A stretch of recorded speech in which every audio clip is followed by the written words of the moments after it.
Hey guys, welcome to another episode of Watch Out. I'm your host, Drew Pizzulo, and on today's episode, I want to actually go over something that is basically the most basic part of a watch, and that's the engine. People have been asking me, how much do movements cost compared to how much watches can sell for? Well, basically, it's all relative. Depending on the company, depending on the history, depending on the market they're going after, they're going to use different movements in watches, um, and it has to be at a price level where they can be feasible to sell them at a certain price point. So let me go through the most basic, the most common movements out there and what they really go for, so you have an idea of what watches they're in and how much they cost. And then you can put together how much the rest of the watch cost compared to how much they have to sell it for to make a profit to stay in business. Okay, so pretty simple. Let's just go through it real quick with you. The first movement that most companies use is called a Sunan two-hand quartz movement. And there's several different types of these movements. They all have different types of features depending on these goes for basically all your quartz watches that you see out in the market, okay, that aren't Swiss. This is not a Swiss brand, but basically the Sunan movement is the most common movement out there for all the Japanese watches, for all the Chinese watches, your fashion watches, basically anything that uses a quartz movement, and they will cost anywhere between $5.95 to about $16.95 per piece. Okay, so if you factor that in, if you're looking at a lot of these movements now, they're very accurate. A lot of these are, 1 to 2 seconds per week, per month, depending on the actual movement that is inside this particular watch that you have. But their battery, their quartz, they're supposed to be accurate. The Swiss version of it would be an ETA Swiss movement of this, and they usually go anywhere between 25 and 30 bucks. But most of your watches, and most of the watches still out in the market today, are quartz watches. But just know the movement of these is the Sunan movement, which is the most common brand, and anywhere between 6 bucks and 17 bucks is what it cost a watch company to basically put them in the watch. Now, it may be a little less based on the quantities they have to buy in bulk rate, but the more expensive they can save, the better. So that is number one on the list.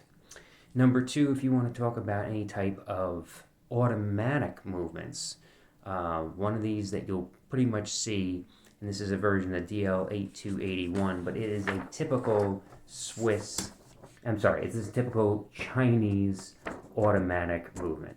These are the least expensive movements that you can buy for a watch. And these are the types that are in a lot of replica watches. These are the types that are in a lot of micro brands, a lot of knockoff brands. They're in a lot of fashion brands as well that have automatics. You see them in brands like Hugo Boss, and you see them in automatic watches of DKNY and Fossil and stuff like that. This is your typical movement. Different versions of this movement. Any versions of this movement will go anywhere between $30 to $50 per movement. But just realize this is the most common type of movement you're going to see in terms of accuracy. You're anywhere between 30 and 60 seconds per day. It could be even a little bit worse than that, depending on the actual movement, if it's flawed in any way. These don't last very long. They probably last for a couple of years. You either have to have them fixed, repaired, or what they typically call is throw out watches with these movements, because it costs more to repair than it does for the actual movement, which you can see why, because the movement is only about 30 to 60 bucks. Like I said, you're going to find these in a lot of fashion watches that go anywhere between maybe $200 to $500 in that range. And like I said, most of the watches that you see out there in the market that are fashion watches are Chinese or Japanese, but they most likely will have this movement, which is the most common type of movement to put in any watch to make it automatic. And they have little different functions here and there. That gives you sense of the price point. Number 3. This is a different type of Chinese movement that is a little more advanced. They've gotten more advanced over the years, and they cost a little bit more than the DL8281. This is the Chinese Seagull movement. This is the TY2504, but there's different types of these movements as well. Again, you may find these in a little higher end Chinese brands that go for a little bit more. They go for a lot of micro brands as well. Seagull movements, they're not bad movements. The accuracy, again, 30 to 60 seconds, maybe a little better because Seagull has gotten better over the years. They've actually won a couple of awards here and there, but it has gotten better. They've gotten a little more complex. They can hold chronographs. They can hold different types of advanced watch functions based on the movements that is actually in the watch. So the Seagull movements, again, are going to go anywhere between $59 and $69 per movement. So again, it's more expensive, so the watch is going to tend to be more on the pricier side. So you may even see watch brands maybe $300 to $600 that have this movement in it, because again, you got to factor in the price of the rest of the watch and the price of the shipping and the price of everything else to get it to the customer, and then leave yourself a profit to stay in business. So the prices that these really cost the manufacturer, and again, it could be a little bit less depending on bulk pricing, but per unit is about $59 to $69. I'm getting these prices on Esslinger, which is a very, very reputable watch site. So I've been doing my research on this, but that's basically what you're going to get off the Seagull movement. Number 4, now we're going to head into the Japanese, the most common type of Japanese movement out there, which everybody pretty much knows of, is the Miota movement, most commonly used by Citizen and Seiko and Orient. And you got a lot of them out there using this 8215 and other types of these movements. And this is what this looks like. Okay, so again, these are your Japanese watches. Everybody knows Citizen. They all know Seiko. Even though there are versions of them like Bulova, and you'll have a different type of stuff out there. Most of the stuff that these automatic movements, you'll see them a lot in Macy's and JCPenney. And they're about 20 to 40 seconds accuracy per day, and the actual price per unit would be about $60 to $90 per movement. So these are starting to get a little bit more expensive now. They do last longer. They are more reputable. They're more of workhorses. Again, it's the most common type of Japanese movement out there, but if you're wondering, a lot of micro brands use these because they're pretty dependable and they're pretty sturdy. They're not that far off in accuracy, but they don't cost a lot either. They can sell their watches anywhere between the $300 to $900 range, and say I have a Miota movement in there, and nobody will bat an eyelash because it's a decent movement throughout the industry. And again, there's several different types of the Miota movements. I'm just showing you one. But if you wanted to know how much they really cost, it's between $60 and $90 per unit.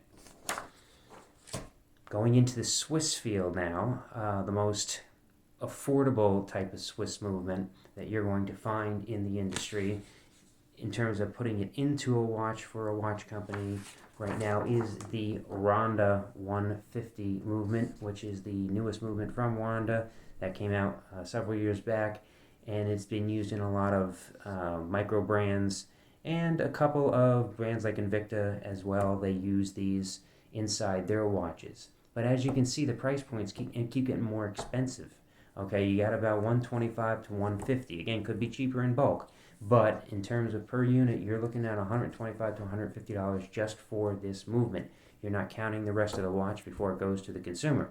So you're going to be charging quite a bit more. I know my Nove watch that I did my last episode on has this exact movement inside of it.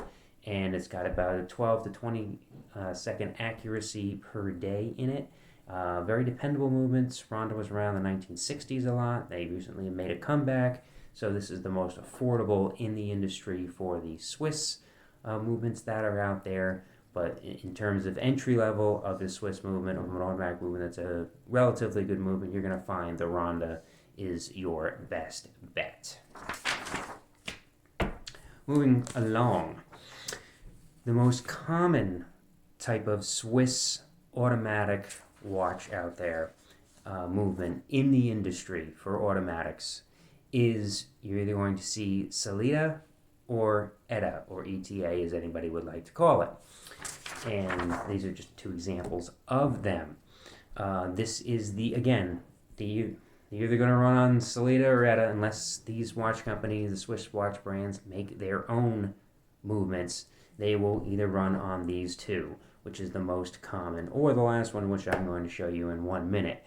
But these are the two most common you will find out there. These you will find in watches like Rado. You'll find them in watches. I know my Anacar has one. There's several different Swiss watches. Tag would use them. A lot of different brands use ETA or ETA and Celita movements, or uses them. All different types of brands use these movements. The most common one out there, their cost is between $300 and about $300 to $500 per unit. So you're going to find the watch prices anywhere between $1,500 to about $4,000. Again, is where you're going to find these movements, because they're very powerful, very reliable, very solid movements. They can last for 10, 15 years, depending on how much you wear them. And they're not that expensive to fix.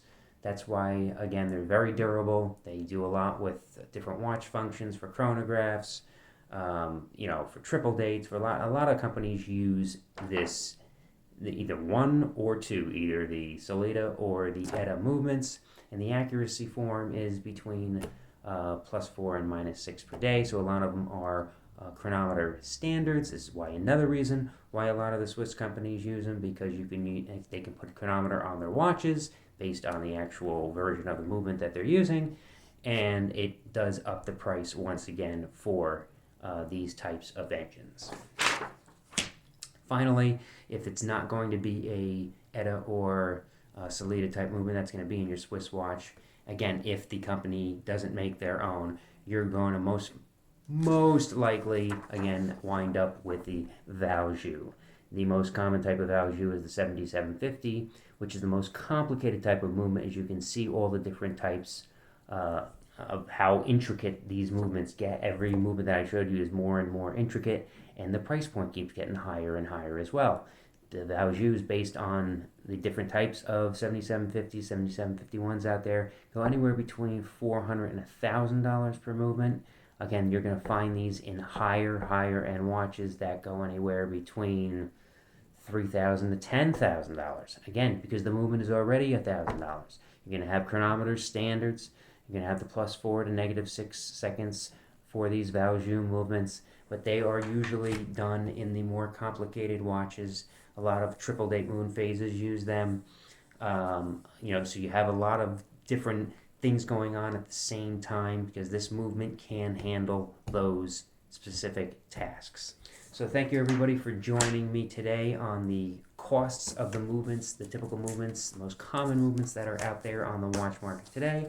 And I look to see you back on the next episode of Watch Out. Please send me your likes, your thoughts, suggestions on future episodes as well. I'd love to tackle those as the year goes on. Everybody have a great day, and we'll see you soon.